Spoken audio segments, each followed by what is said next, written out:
Good evening, everybody. Welcome to tonight's edition of the Triangle Area SQL Server User Group's Advanced DBA subgroup. We have with us the honor of having Jamie Wick present to us on Kerberos with SQL on Linux, which, by the way, is something I was very excited about with SQL Server on Linux, and now I'm very excited about seeing how to get it to work. So, Jamie, please take it away. Okay, thanks. Like Kevin just said, tonight we'll be talking about using Kerberos Authentication and how that works and how to get it to work with Linux-based SQL servers. So down here at the bottom is contact information if you have any questions. Just a little bit about me real quick. I work at the College of William and Mary. I do the SQL servers there. Worked in the national, do a fair bit with the SQL community conferences. I do some photography. I help run the local Richmond SQL user group and our SQL events.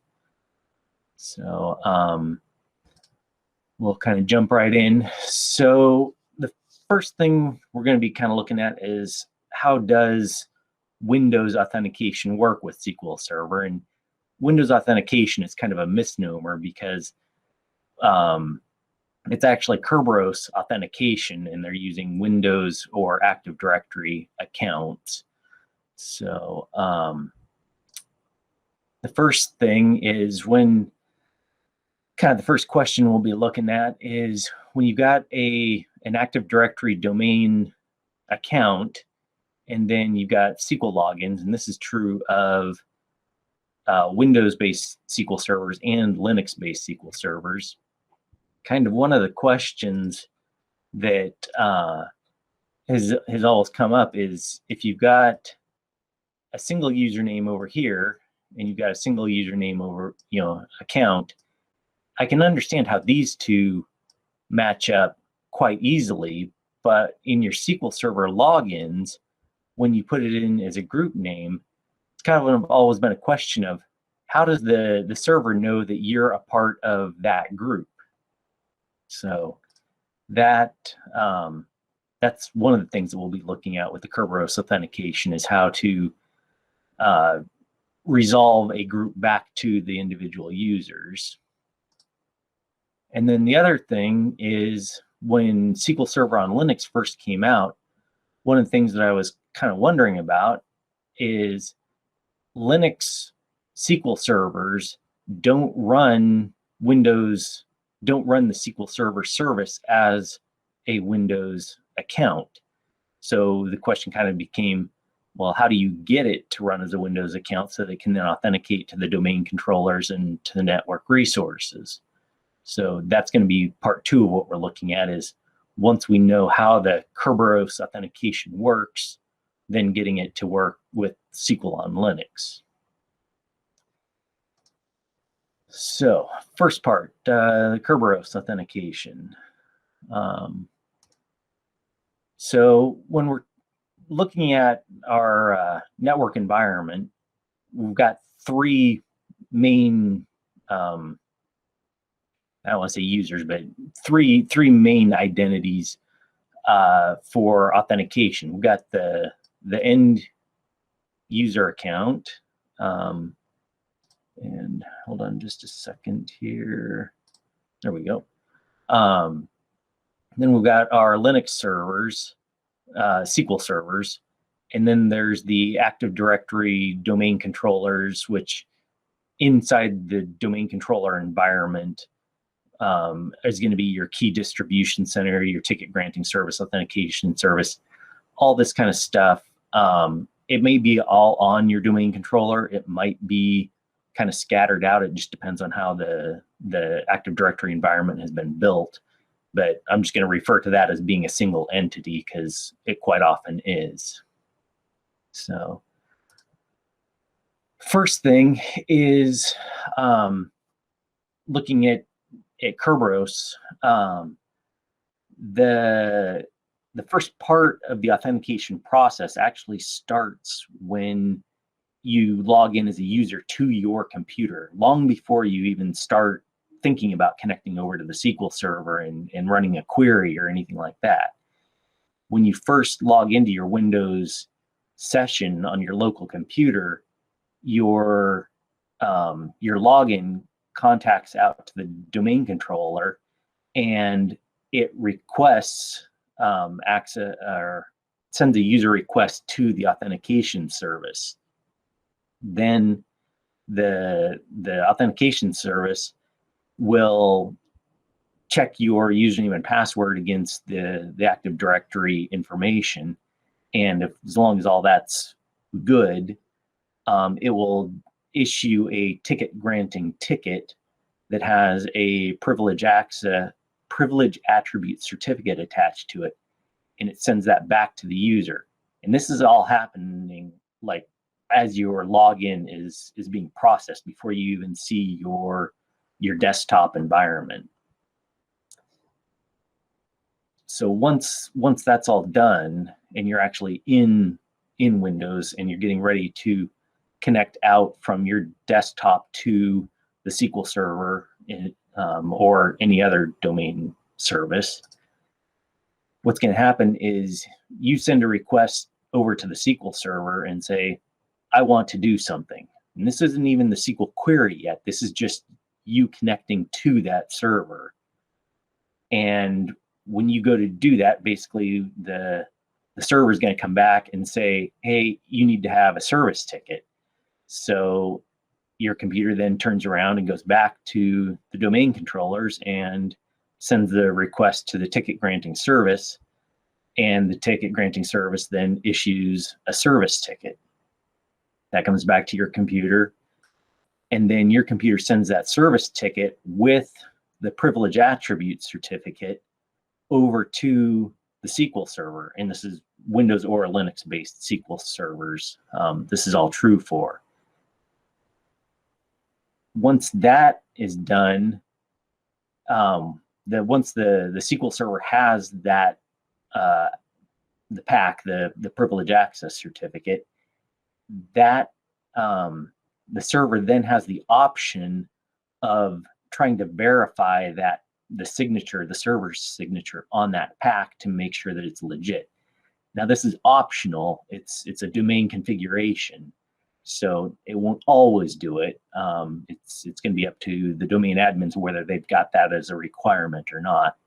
But if it does, basically the Linux server sends a request over to the KDC, the Key Distribution Center, and it isn't validating the entire privilege access certificate. It's only going to be validating the signature, the server signature on that certificate. As long as that comes back as good, then it's going to say, hey, that certificate came from this domain controller. We trust that the information on it is accurate. And at that point, in order for the SQL server on Linux to be able to connect to the domain controller, in a Windows SQL server, this would be the service account, because the SQL server is part of the domain, so there's a domain trust going on there, and it just uses the logon service, logon as a service for the SQL service to be able to authenticate to the domain controllers.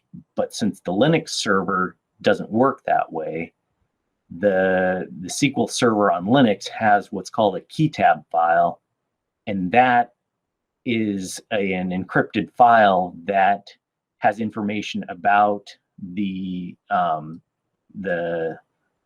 SPN of the service account down here. Basically, if you've worked with Kerberos before, you've probably often had to register SPNs for service accounts.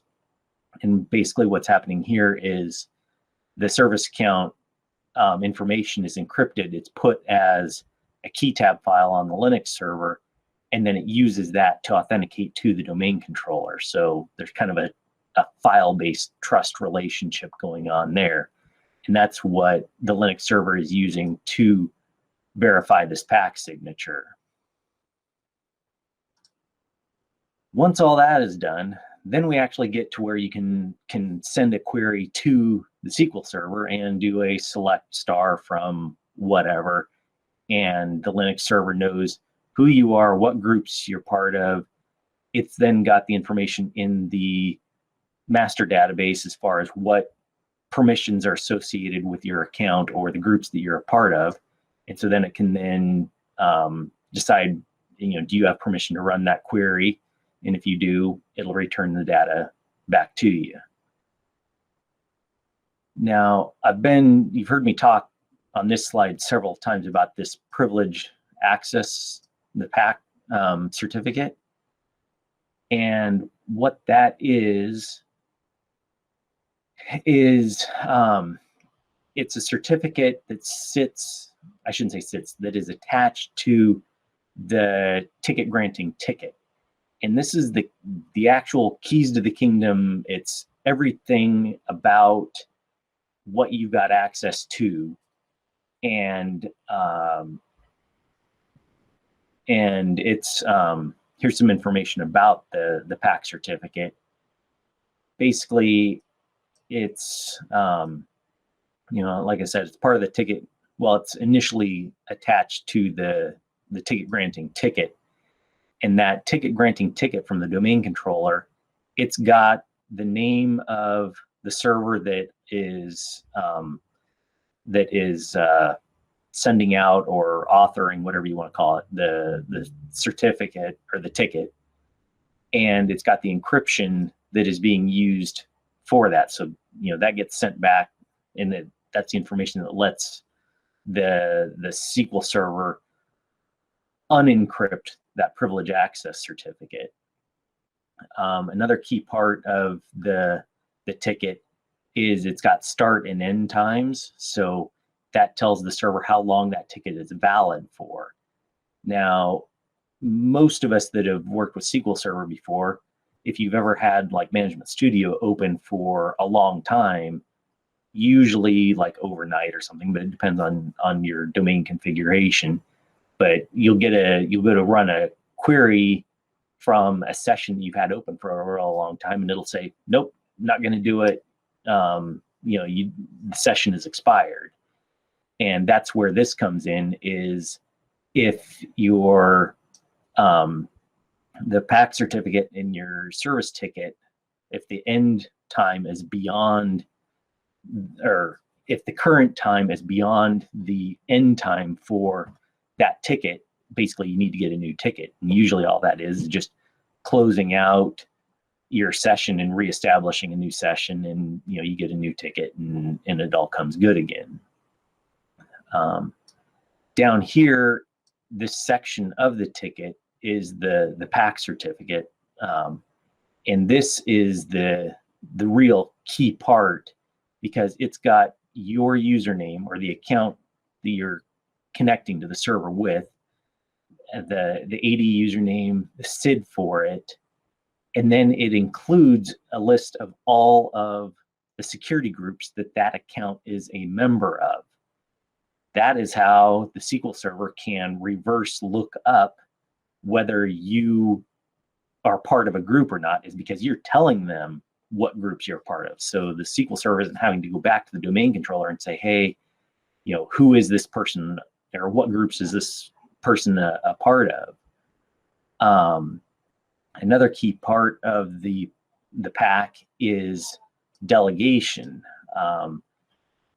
Many of us, having dealt with SQL Server, have had to deal with the double hop thing, where you're authenticating to one SQL server and then passing that authentication on to another one. The Pac certificate actually lists out what services you're allowed to delegate to. So that's kind of a key bit for working with the double hop.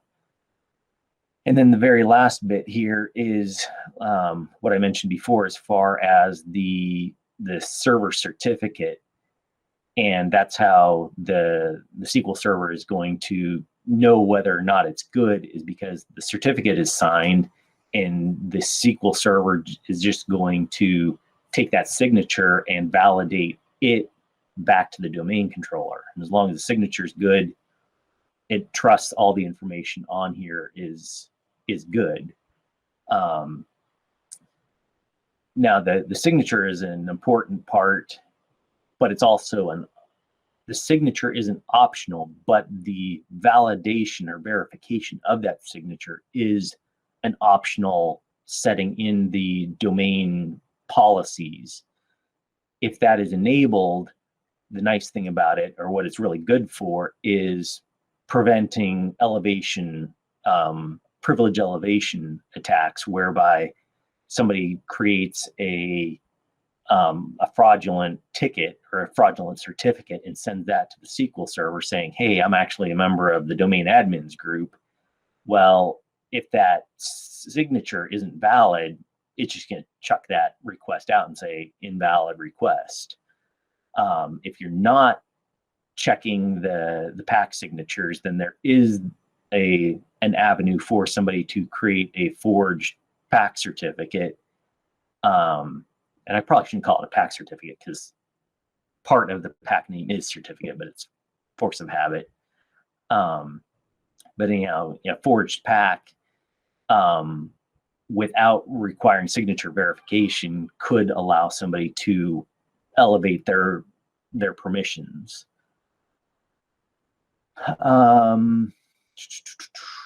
Yeah. So that's Jamie, we got a good question in chat here. First, PSA from Enhanced QC. Don't go popping the hood on your AD schema to edit the TGT sessions or signatures.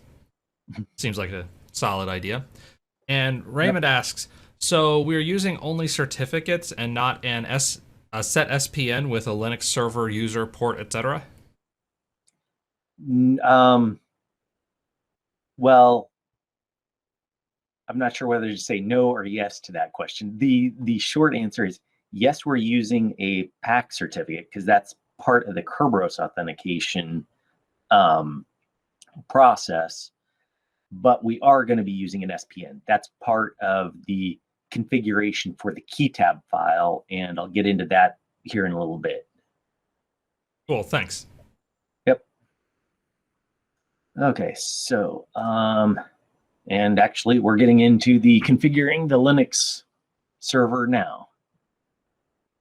Okay, so I'm just going to run through this kind of, I'm going to go through and kind of give you the overview of what the different parts that we're working with are. And then I'm going to hop over into a demo and kind of put it all together and show you how it all works. So as far as the Linux host goes, there are a number of packages that are going to be required to get Kerberos Authentication to work for SQL Server. Here's the list of packages, basically just using the sudo apt-get install package name. Out of curiosity, I should probably ask, how many people have worked with Linux? Have most of the people in the group worked with Linux before or are new to it? So that's a great question. Chat, what do you got to say? How Linux experienced are you? How much do you enjoy that operating system? Docker and Kubernetes, privately, not server-wide. Okay. My experience is yes, a lot of Linux experience. I know how to exit VI. The answer is to turn off the computer and throw it out a window and buy a new computer. Yeah, that works. So it looks like there's some experience here with working with Linux in the past, and probably also with the apt All right, that system, sounds the good, Debian then I style. can kind of just jump through some of this stuff. So yeah, here are the packages, list of them there, some brief descriptions, a couple things to note. When you're using Realm D, when you're configuring that, key thing is to use uppercase for your domain name. It'll prompt you when you go to install the Realm D package. Always, always, always use uppercase for the domain name. As I go through this, you will note that in various places, I specify uppercase FQDN or uppercase domain name or something like that. Linux being case sensitive, Windows being not case sensitive with the domain information, if you don't get the uppercase, lowercase stuff right in the configuration, it isn't going to work. And I have banged my head against this several times when I was figuring things out, where I went and found out that, oh, in this config file, I used mixed case or lowercase and I needed uppercase. So that's an important thing. Other than that, like I said, as far as packages go, Kerberos, ADCLI, this is a new thing. Well, reasonably, or sorry, not ADCLI. I'm jumping ahead of myself.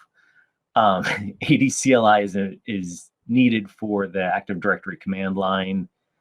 And yeah, the rest of the stuff is pretty standard.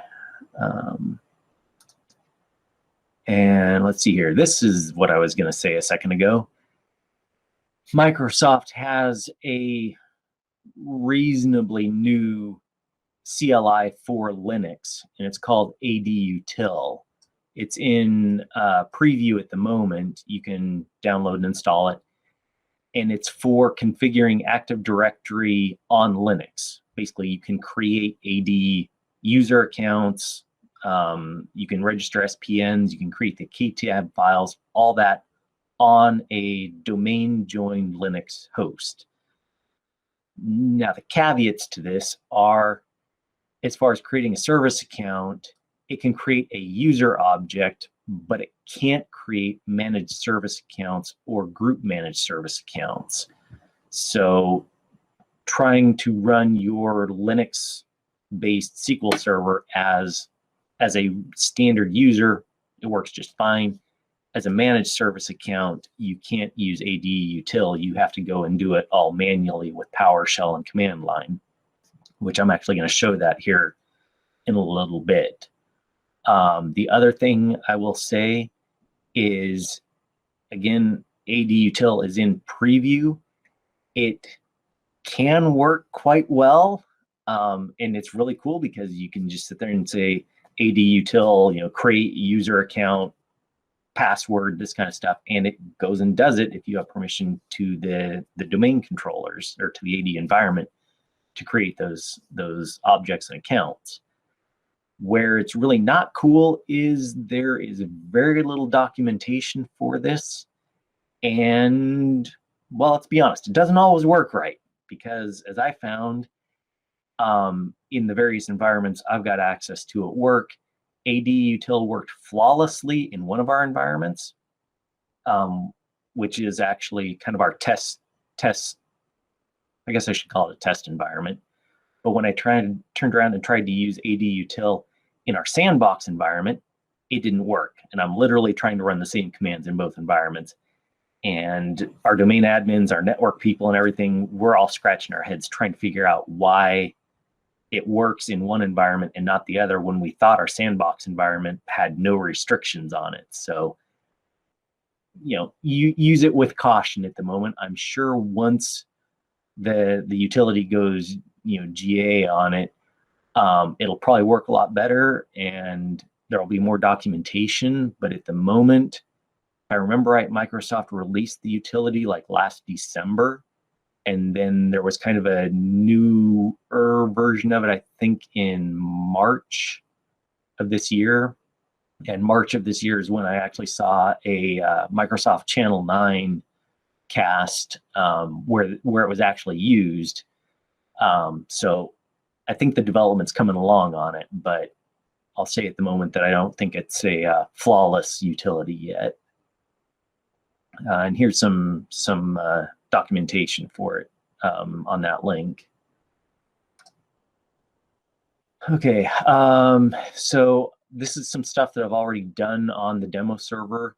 Basically, it's just instructions for installing SQL Server and the SQL Server tools. The only thing I will mention when you go to install that is making sure that your repository is the correct one for the Linux distribution that you're running. And in this case, my demo server is actually Ubuntu 2004, but there isn't a SQL Server 2019 repository for 2004 the last I checked. So I actually had to go back to 1804, but with SQL Server tools, there is one for 2004. And so the tools and SQL Server version, or the SQL Server repository, aren't always in lockstep. So you may have some jumping back and forth as to getting the version of SQL you want for your Linux distribution and tools that are compatible with that. Oh, and I'll also mention, if one thing I did find is if I was trying to do the wrong repository on the tools, this ODBC dev, that's the one that I usually get a failure on when something's wrong with the repo, or actually something is wrong with the repo I'm trying to install it on and the packages aren't there correctly, or what have you. Let's see here, joining a Linux host to the domain, just using hostname CTL. Once that's done, or sorry, setting the hostname CTL, joining to the domain. Again, the key thing there, uppercase on the FQDN. Once all that stuff's done, just looking at the net plan to confirm DNS information. Kerberos configuration, again, you want to use the uppercase FQDN, and then in the SSSD conf file, you've got a mix here where uppercase domain, this often is lowercase, again, uppercase down here, lowercase, you know, all over the board. But these conf files are the ones where, when I've gone through and thought I had it all correct, and I go to create a Windows login on the SQL Server, or in the SQL Server, and it throws an error saying something about the domain isn't correct. Usually if I come back, it's one of these conf files. I've got the domain name either uppercase or lowercase when it shouldn't be. So that's just something to keep an eye on. For doing this, we do need a domain joined Windows host, and that's for running PowerShell to create the service account, and also to get the key version number. And I'll show you this in just a minute. When you're creating, if you use PowerShell to create the service account, you need to write down off to the side what that password is, because you need to use the password that was used to create the service account down, it's in a slide or two here, when we go to create the key tab file. The other thing is, once the account is created, using PowerShell to get the key version number, which is an AD attribute of the account. Basically, you need the service account name, the password, and the KVNO, the key version number, to create that key tab file. And then the key tab file, basically, that information has to match up with what's on the domain in Active Directory in order for everything to get decrypted correctly. Also know that depending upon your AD policy, if you have to update passwords at a set interval, every year or 6 months or whatever, when you do change the password of the service account that's being used by the SQL service, as the password changes, the key version number iterates up. So anytime you change the password on that service account, you have to go and generate a new key tab file to put on the Linux SQL server. Service principal names. This is what there was a question just a couple minutes ago about, and this is where, yes, we are registering SPNs for the SQL service account, and we just need 2 of them. There's the syntax for them.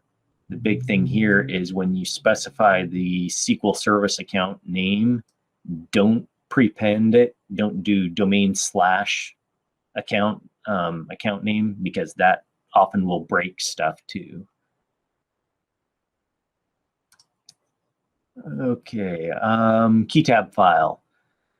Basically, this is a text file. It's an encrypted text file from a Windows host, and I'll say a Windows, I think it actually has to be a Windows server. I don't know that you can do this from, I don't think KTPass, the utility, works on desktop machines, if I remember correctly. So from a Windows server to create the key tab file, you would need to basically run this block. And what that will do is each one of these will append information to this MS SQL key tab file. And this has the SPN information, the KVNO, all that kind of information in there. And this is what's used to authenticate and encrypt, decrypt information for authenticating to the domain. As far as the encryption ciphers in the command, you can specify what ones you want it to use. One thing to keep in note, AES 256 is an option, but so is RC4. RC4 isn't recommended by Microsoft, but it's in there for backwards compatibility if you need it. The other thing is, on this key tab file, once you've created it, you want to be very, very careful where it goes and who has access to it, because that anyone with read access to that key tab file, any service, any person, whatever, can then use the authentication information contained in the key tab file. So locking down that key tab file on the Linux server is a very important security step. So, okay, and on the Linux host, like I just said, you have to secure the key tab file. Make sure you specify the ownership of it is only for the SQL Server service, and then changing the permissions on it to where it's read-only. The other thing that we need to do on the Linux host is configure the network account for the SQL service. And there's just a few commands here for doing that, where we specify the AD service account name as a privileged account, and then come in and tell it where the key tab file is contained for it to authenticate to the domain. And then that just requires a service restart at the end of it. Again, in the privileged account, you want to make sure that it's just the username, that you don't use domain/username. And then this is just an optional thing if you want to disable UDP connections just for performance reasons. So as long as you're in the Kerberos conf file, that's what you can do. Okay, so now we are going to hop over to demo time. Kevin, are there any questions before I jump into the demo? No questions here. Okay. Also, just double checking, we've got till 7 or 7:30. We have as long as you need. Actually, there is a question now. If Okay. the AD is not available, does the server still start up, presuming that the tokens are still valid?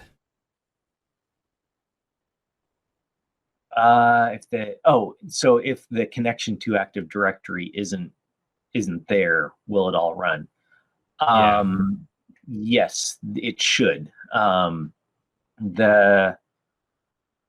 If I remember correctly, there is a configuration option on the Linux host as far as how to cache information on the server, and you can turn that on and off if I remember correctly. So by default, it does cache information. But having said that, you're kind of limited where Well, actually, no, I take that back. If you've got signature validation required and you don't have a connection to the domain controller, then it won't be able to authenticate or validate any of those Pac signatures. So it's like, yes, it would start, but it probably wouldn't let anybody connect to it. But if you don't have that as a requirement, then it should start up and work pretty well. So. Great, thank you. Okay, yep. Okay, so right here we've got I'm remoted into a Windows host, and I've got a PuTTY session going to our Linux SQL server. And then I've also got an RDP session over to a Windows server for running PowerShell AD commands. And what we're going to do is come over here, and this is the Linux SQL server. Let me get the password. So this is just a generic stock install of SQL at this point. You can see it's running and it works, but if we come down here and try and create a new Windows login, I'll just use my account,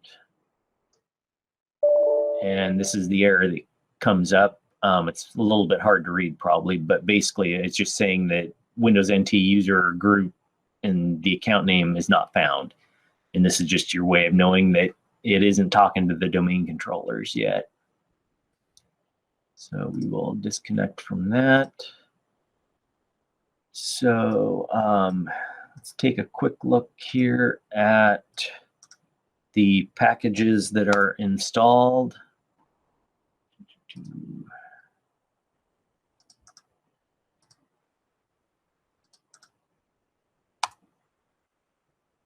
Okay, and in this demo, you'll notice that I run almost all the commands. I run them sudo and then the command. I know that it's possible and it's easier to add a user to have sudo permissions and that kind of stuff. But I just wanted to create this as a very stock, unconfigured server so that you kind of see what was going on more. Excuse me. So we've got all of the packages here listed out, and you can see that it's got ADCLI on it, and coming down here, here's the Kerberos packages, and whoops, right here, SQL Server is on there. So, all right, the first thing we're going to do is update the host name here from the standard, or from what it was started out as, and I'll just give it a domain name.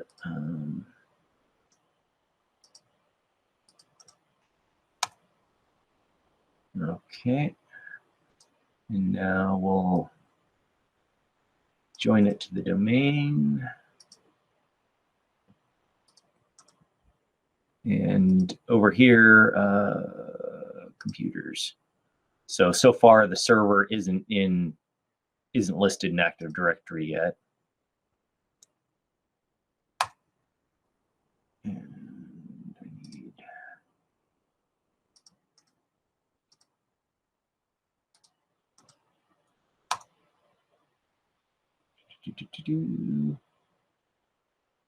So there we're joining the domain, and you can see that it says that it was successfully enrolled.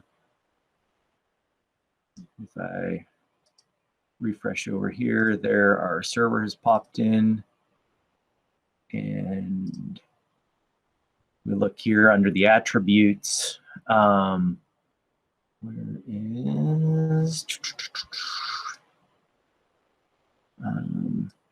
there's the name and service principal names. You'll just see that it's host. And yeah, so there is that. And I'm just going to reboot this real quick, just to make sure that all the config files are updated. And this will just take a hot minute. And what else? Actually, I just showed you all of the AD stuff that I'd normally show you while that was rebooting, but as per usual, I'm out of sequence on stuff. We'll reconnect here. And oh, come on. I think I went too fast. It's coming up. And there we go. Back up.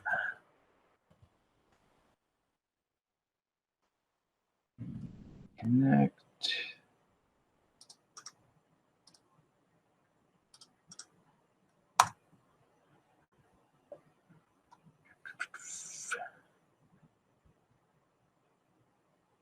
Okay. So we've joined the domain now, and we'll just take a look at some of those config files.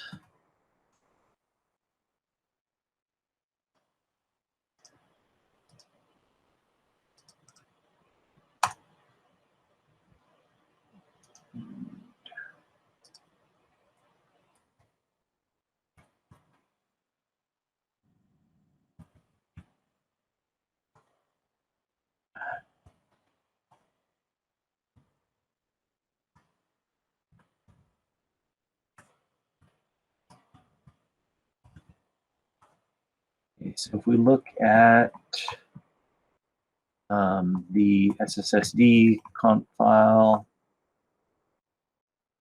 see here, it's got our domain information in there. Everything's been added in. This all looks good. So we will exit out of that. And now, before we can configure anything else on the Linux host, we need to jump over and create the service account in Active Directory because it's not there yet. So I'll hop over here to PowerShell, and we're going to import the Active Directory tools. Oh, come on. Assuming my clipboard works.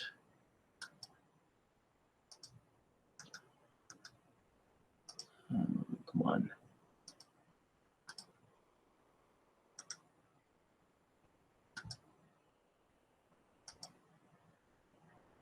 Let's try this one again.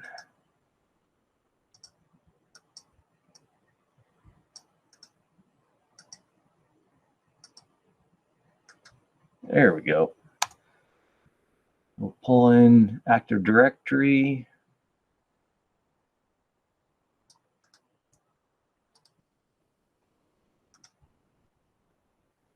Okay, and resize this just a little bit to where I can get to the scroll bars.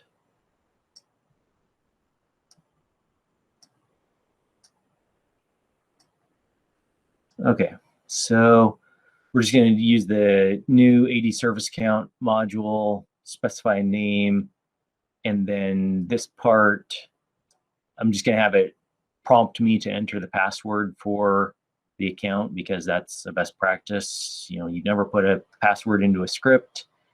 And then specifying on the managed service account that it's going to be restricted to a single computer for the Linux host. So there is that. We'll get the password. We'll get the right password.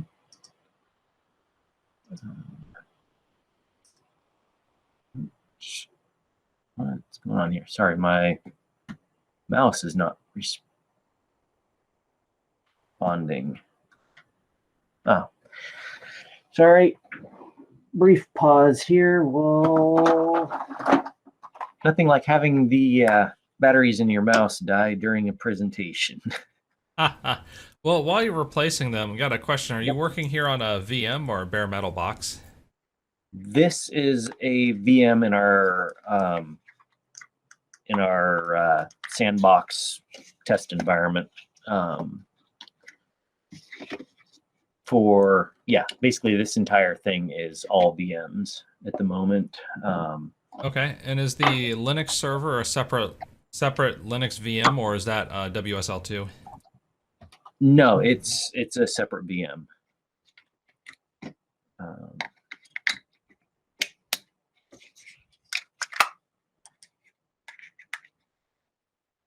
Okay, and we got a mouse back. So, okay. Any other questions? Nope. Okay. Let's see if I can do this. Now the question is, did it actually put the password in? Nope, it didn't. Okay.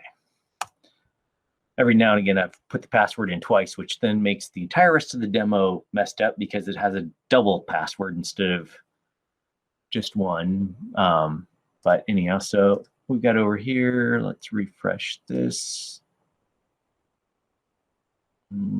Oh, helps if I'm looking at managed service accounts. There we go. And so here's our managed service account. And I always do that. Double click on the service account instead of doing properties. So the key thing here, the name that we specified, and when I come down here, SAM account name. Yeah, I mean, basically this is just showing, let's try to think here.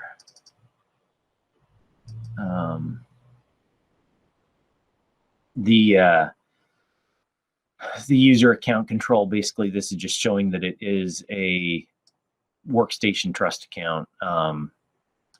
Using the managed service account, that's what it should show up as. So there's nothing real spectacular here at the moment, other than the account being in Active Directory.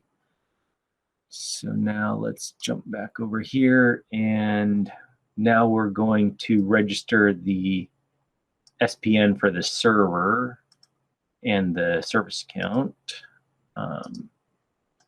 So we'll just register the SQL service on the Linux host for the service account.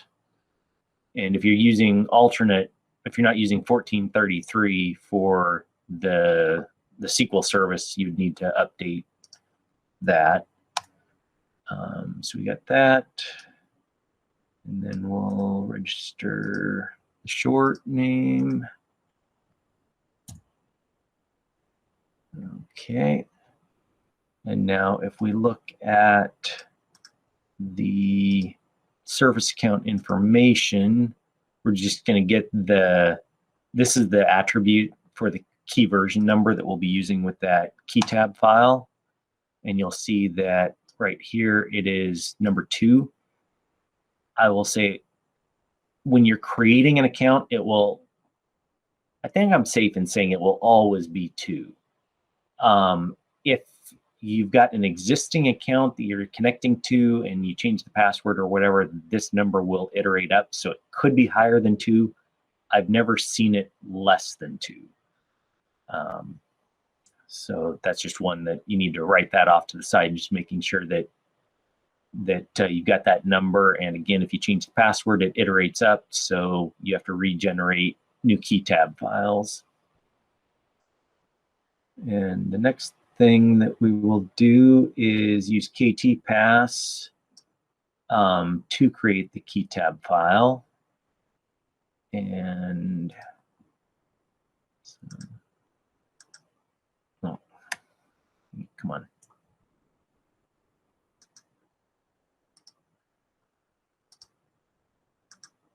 There we go.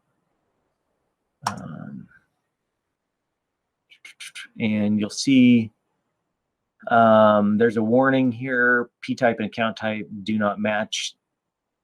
I almost always see that, and it doesn't seem to make a difference. Looking online, most people say don't worry about it. So I'll say don't worry about it.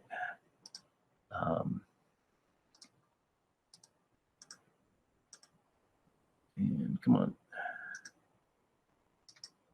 So, oh, and I'll show you this. The key tab file by default, oops, is going to see Windows System 32. And there should be MS SQL. Oops. Oh, hold on just a second here. Did I get that right? Let's see, Windows System 32.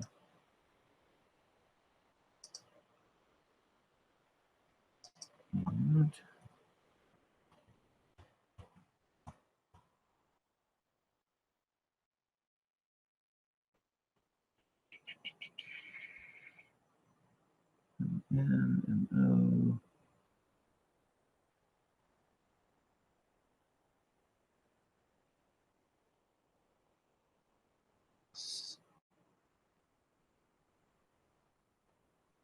Sorry, my alphabet is failing me here. We're at MSG. Somewhere is MS SQL in here. So there we go. There's our key tab file.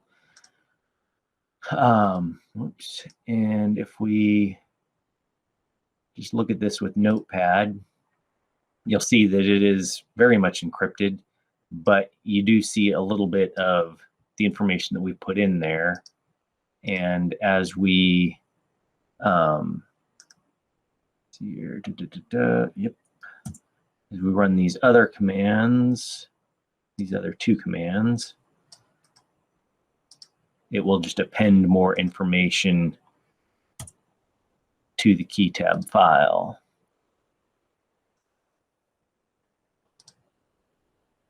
And there you can see it's added some more information to it. So basically, we can't read it, but this has got the service account information, the encryption information, the KVNO, all that kind of stuff. And so what we're going to do now is grab this from our Windows host.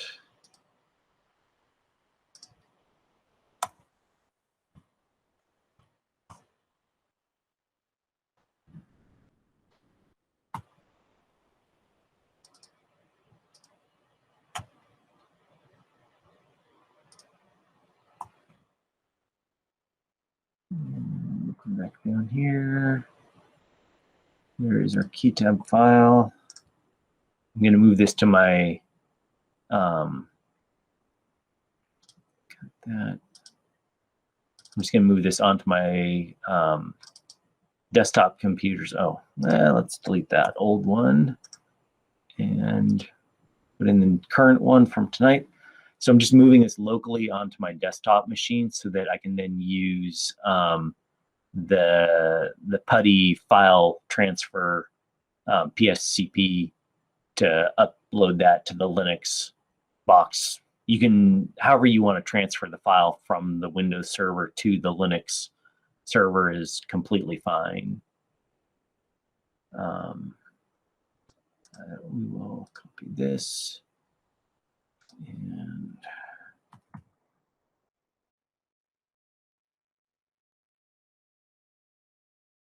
here. So move that up. And we need the password.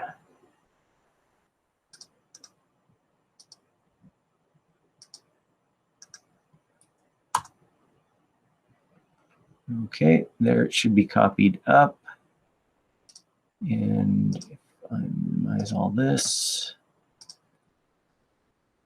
and let's take a look.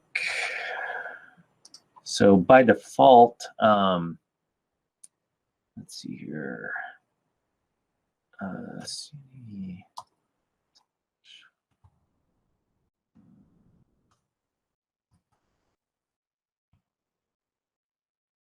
Oh, I'm jumping ahead of myself here. I need to go to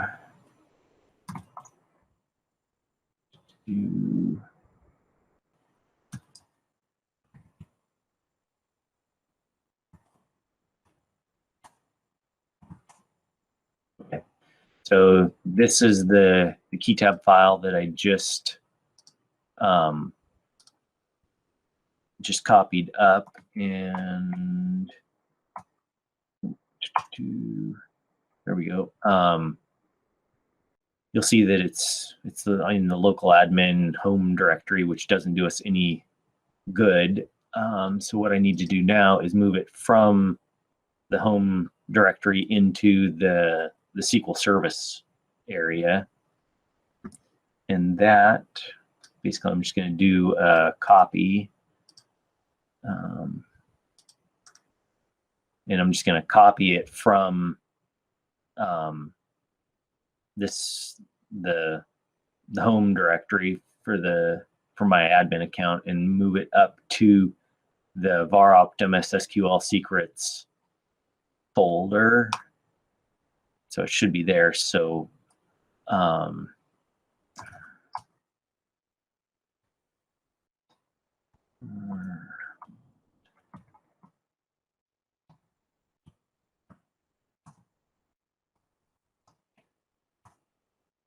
and there you can see the key tab file is there.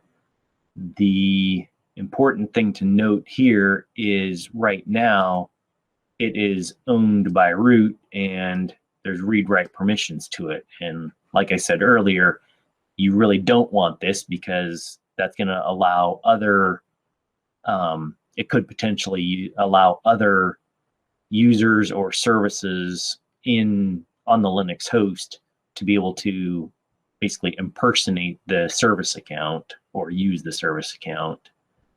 So here in just a minute, we are going to update the ownership information on there. So let's see here. The next thing oh, sorry, that was my calendar alerts. So what we're going to do now is just verify that the server is talking to the domain controller and it's going to get a Kerberos ticket we're going to verify that it can get a Kerberos ticket for the SQL Server service account. And we'll do that. There's the password.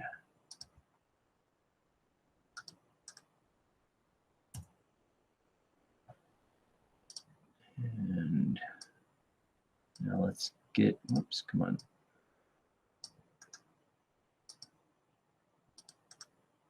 Now we're going to look at that KVNO for it, and you'll see that it's KVNO2. That's what we saw on the PowerShell side.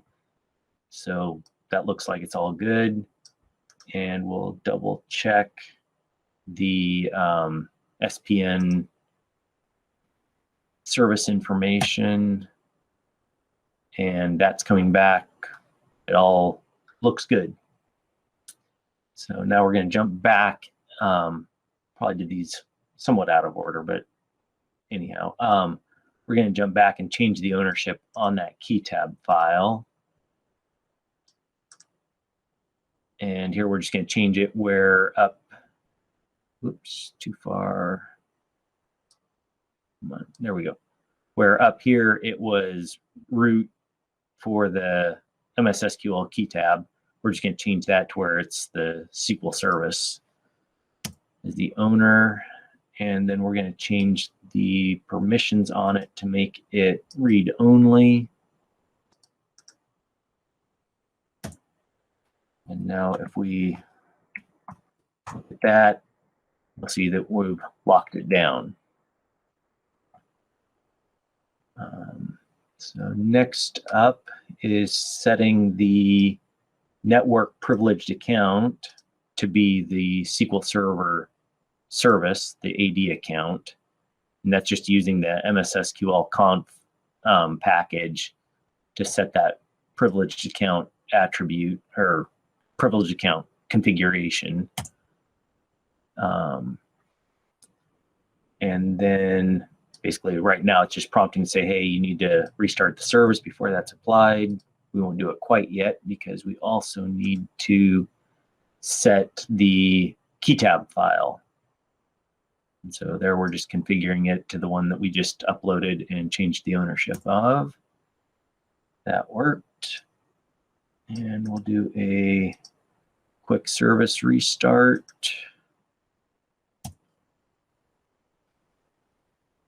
And that should be all that's needed. Me, coming from a Windows world and out of an abundance of caution, I usually like to reboot the server at this point, reboot the Linux server at this point. A couple of times I've had it happen where maybe I'm just a little bit too fast on trying to connect over with Management Studio. But basically if I restart it, it's going to update all the config files and make sure everything's good to go. So we'll give that just a moment here to reboot. And let me see here. Basically, we're spinning that up.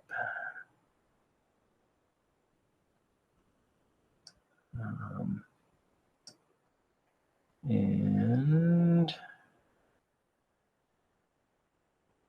I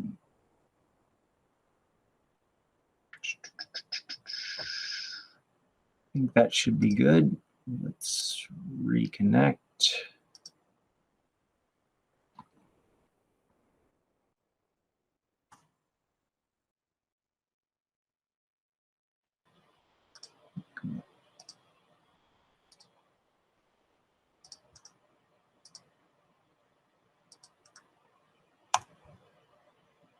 And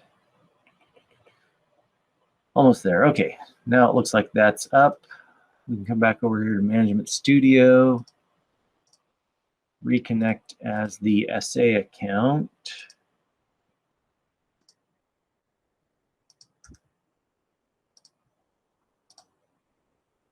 Come in here, do a new login, Windows account. That's me, and just for grins, I'm going to make myself a SysAdmin because, hey, I can. And there it liked it.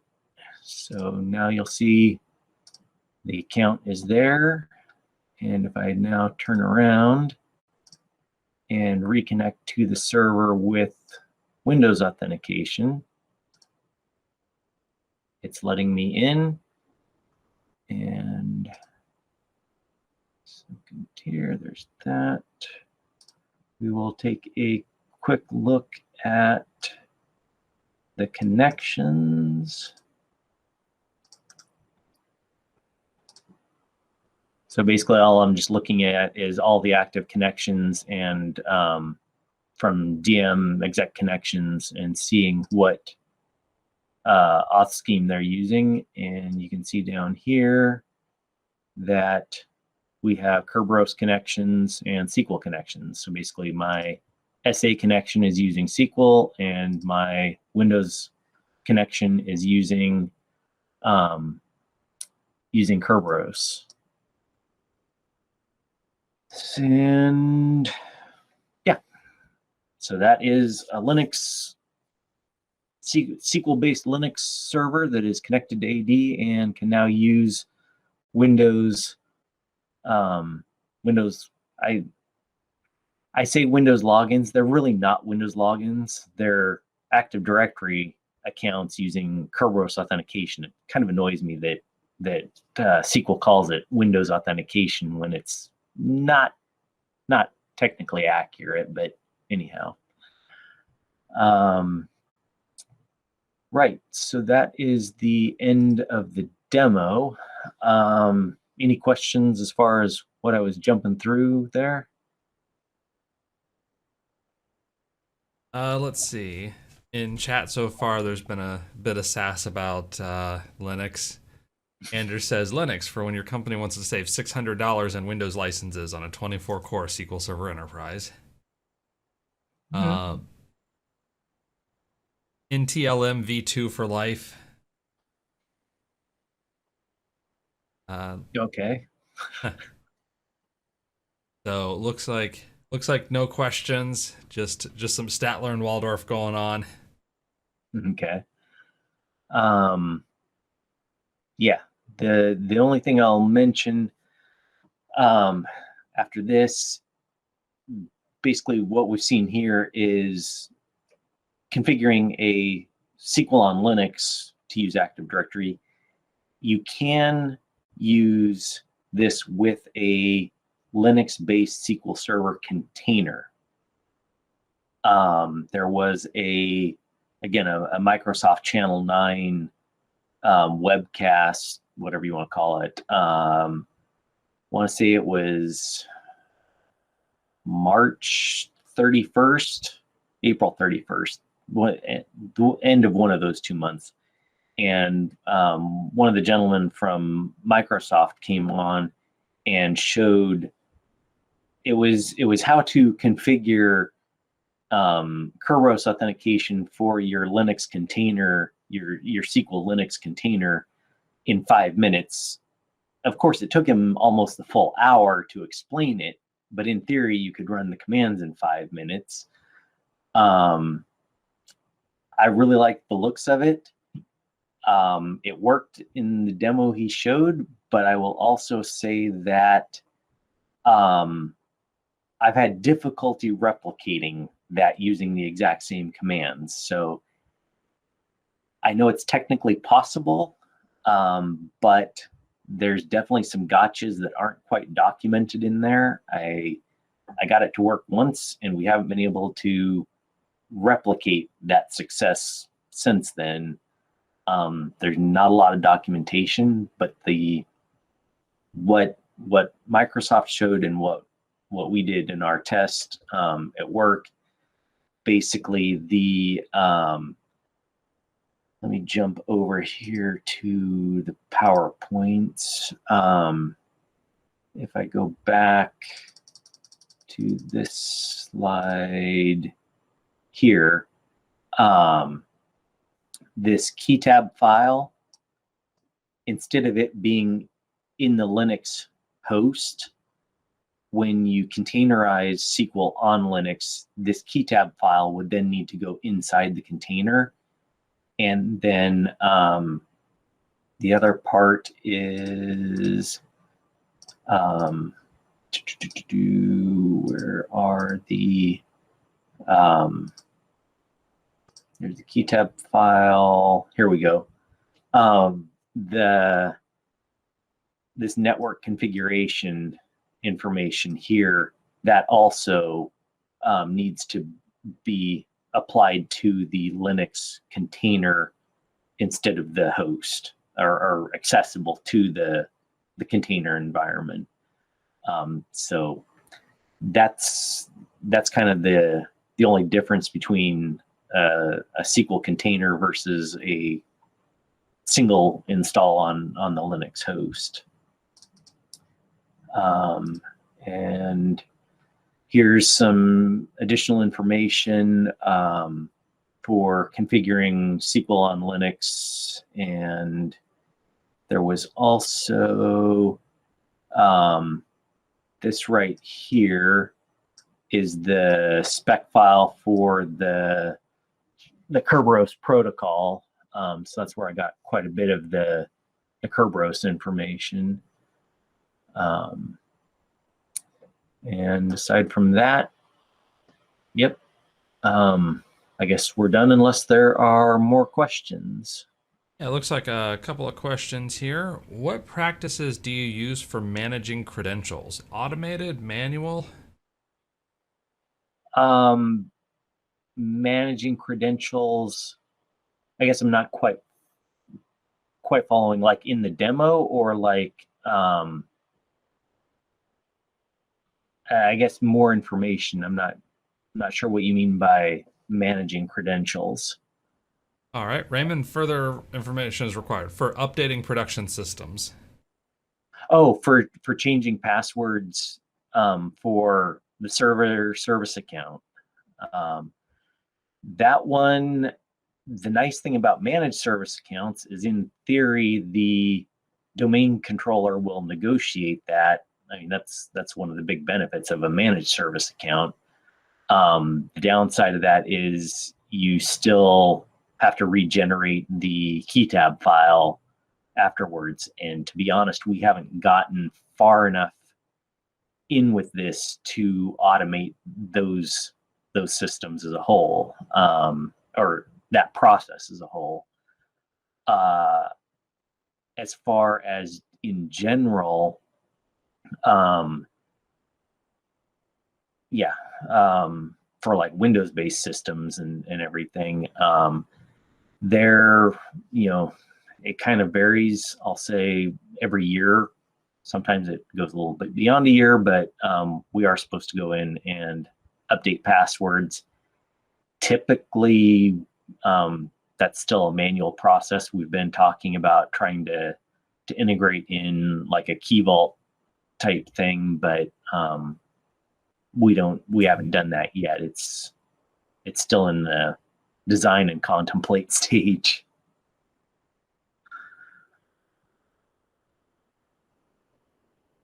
Fair enough. Let's see. If the volumes are shared, like you have a Docker volume, could you just copy the file?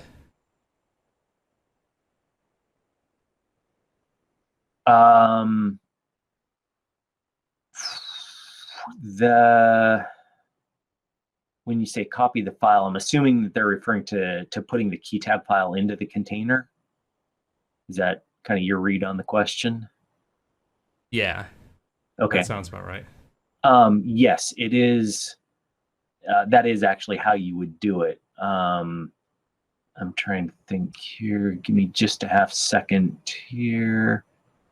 I come over to here, and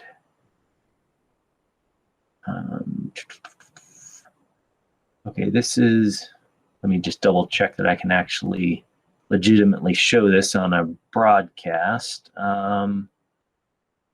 Yep, there's nothing sensitive on here at the moment. This is just my OneNote document that I use for playing around with some of this stuff. First thing off question is, this is the Channel 9 thing on containers and SQL containers and Kerberos authentication. As far as the copying in the Kerberos config file, when you go to spin up the container, there's actually 3 things that you need to do that you can mount from the host. And basically that's the SQL conf file, the curb comp file, and then the key tab file that's in the secrets folder. And you just pass through all 3 of those when you spin up the container. Okay, cool. Anders got here a little late and was asking, do you run Linux in production? Run Linux in production. That's Linux servers. Yes, we have production Linux servers.